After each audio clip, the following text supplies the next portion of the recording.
Assalamualaikum warahmatullahi wabarakatuh. Bapak atau Ibu Guru dan teman-teman yang kami hormati, perkenalkanlah kami untuk menampilkan peragaan drama yang berjudul Timun Emas. Baiklah, mari kita saksikan bersama penampilan dari rekan-rekan kami. Alkisah, di sebuah desa di daerah Jawa Tengah, hiduplah seorang perempuan parubaya. Ia ingin memiliki seorang anak, namun sayangnya suaminya telah meninggal dunia. Ia sangat berharap suatu keajaiban datang padanya. Untuk meraih harapan itu, siang malam ia selalu berdoa kepada Tuhan Yang Maha Kuasa agar diberi anak. Pada suatu malam, harapan itu datang dalam mimpinya. Dalam mimpinya, ia didatangi oleh sosok makhluk raksasa yang menyuruhnya pergi ke hutan tempat biasanya ia mencari kayu bakar untuk mengambil sebuah bungkusan di bawah sebuah pohon besar. Saat terbangun di pagi hari, ternyata aku mimpiku seperti benar-benar nyata, benar-benar ajaib rasanya. Aku tidak percaya dengan mimpiku. Aku tidak boleh ragu. Aku harus cari tahu makna mimpi itu. Aku harus pergi dengan penuh harapan, perempuan janda itu bergegas menuju ke tempat yang ditunjuk oleh raksasa itu.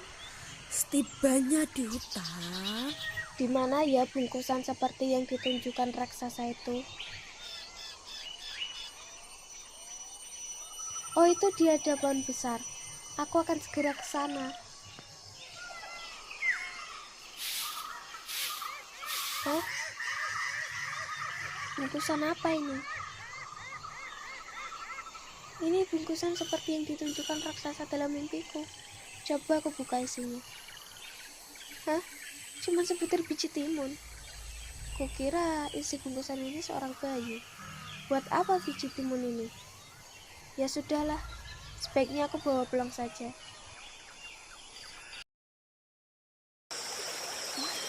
di saat perempuan janda itu kebingungan, tanpa disadari di belakangnya tiba-tiba ada sesosok makhluk raksasa berdiri sambil tertawa terbahak-bahak. Hah? Raksasa itu yang hadir dalam mimpiku.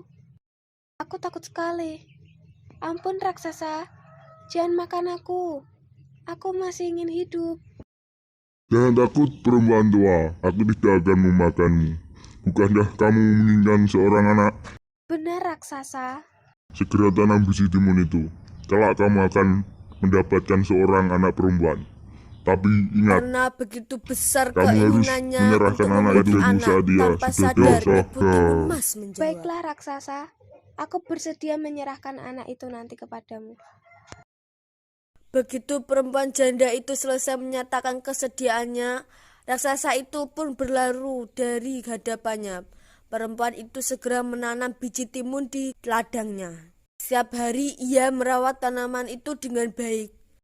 2 bulan kemudian, tanaman itu pun mulai berubah.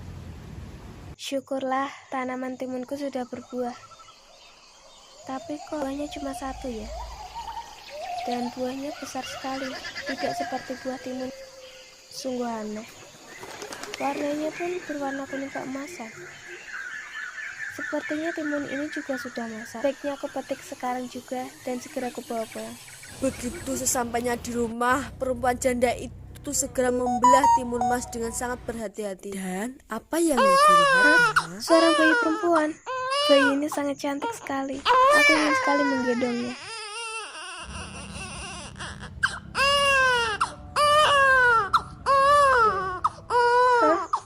Bayi ini menangis. Aku bahagia sekali mendengar suara tangisan bayi ini. Sudah lama aku mendengar suara tangisan bayi dalam dekapanku. Baiklah anakku sayang, karena kau lahir dari dalam sebuah timun yang berwarna keemasan. Sekarang kau kuberi nama Timun Emas. Perempuan janda itu merasakan sangat bahagia hingga tak terasa air matanya menetes membasahi kedua pipinya yang sudah mulai keriput. Perasaan bahagia itu membuatnya lupa kepada janjinya bahwa Dia akan menyerahkan bayi itu kepada raksasa suatu saat kelak nanti. Ia merawat dan mendidik Timun Mas dengan penuh kasih sayang hingga tumbuh menjadi gadis yang cantik, cerdas, dan peranggainya baik. Oleh karena itu, ia sangat sayang kepadanya. Aku tidak bisa berpisah dengan anak yang kusayangi. Kenapa aku baru menyadari bahwa raksasa itu ternyata jahat? Timun Mas akan dijadikan santapannya. Aku tidak rela. Aku sedih sekali.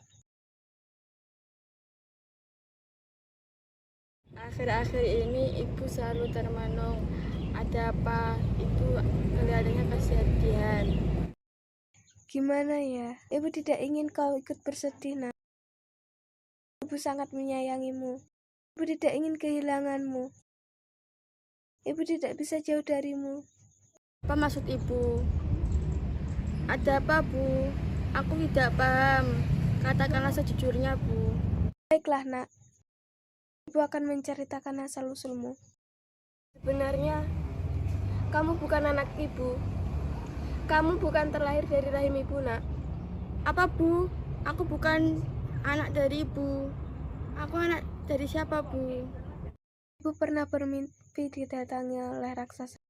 Kemudian raksasa itu menyuruh mengambil bungkusan di hutan. Di dalam bungkusan itu ada biji timun. Kemudian disuruh menanam. Setelah berbuah, buah itu akan diambil raksasa untuk dijadikan santapannya. Dan isi buah itu adalah kau, anakku. Maksud ibu, aku bukan terlahir dari rahim ibu. Aku dari Timun Mas. Aku tidak mau jadi santapan raksasa, Bu. Cerita ibu benar, anakku. Iya, anakku. Ibu juga sangat menyayangimu. Ibu tidak akan melepaskanmu begitu saja untuk santapan raksasa. Ibu akan mencari cara untuk menyelamatkanmu dari raksasa jahat itu, Nak. Terima kasih, Bu. Anakku, besok pagi-pagi sekali ibu akan ke gunung untuk menemui Pertapa. Dia adalah teman almarhum suami ibu. Barangkali dia bisa membantu kita untuk menghentikan niat jahat raksasa. Ya, Bu, benar sekali. Untuk membiasakan raksasa itu, Bu, aku tidak mau jadi santapan raksasa. Keesokan harinya, pagi-pagi sekali berangkatlah Ibu Timun Mas ke gunung itu. Sesampainya di sana, ia langsung menemui Pertapa itu dan menyampaikan maksud kedatangannya. Permisi, Kiai.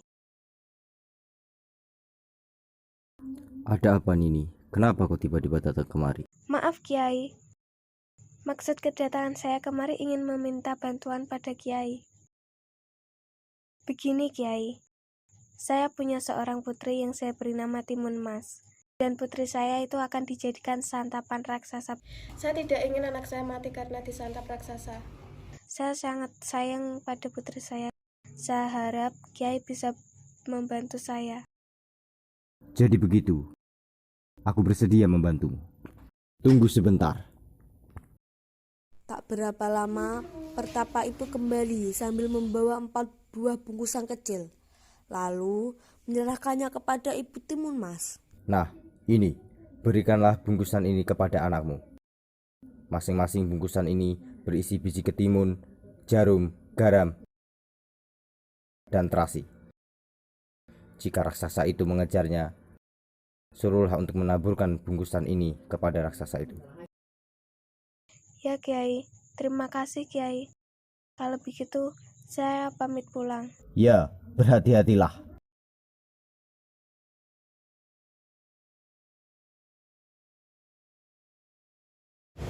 Timun Mas, anakku. Kemarilah, Nak. Ibu membawa sesuatu. Iya, Bu. Bawa apa, Bu? Timun Mas. Ibu bawakan beberapa bungkusan untuk melawan raksasa jahat. Bungkus ini kecil-kecil, Bu. Gimana bisa melawan raksasa itu? Raksasa itu kan bisa mati dengan bungkusan kecil ini. Ini adalah senjata yang bisa kamu pakai apabila raksasa itu kembali lagi ke sini. Di dalam bungkusan ini ada biji timun, jarum, garam, dan terasi. Bungkusan-bungkusan ini harus kamu pegang. Apabila raksasa itu akan menyantapmu dan mengejarmu, segera sebarkan isi bungkusanmu.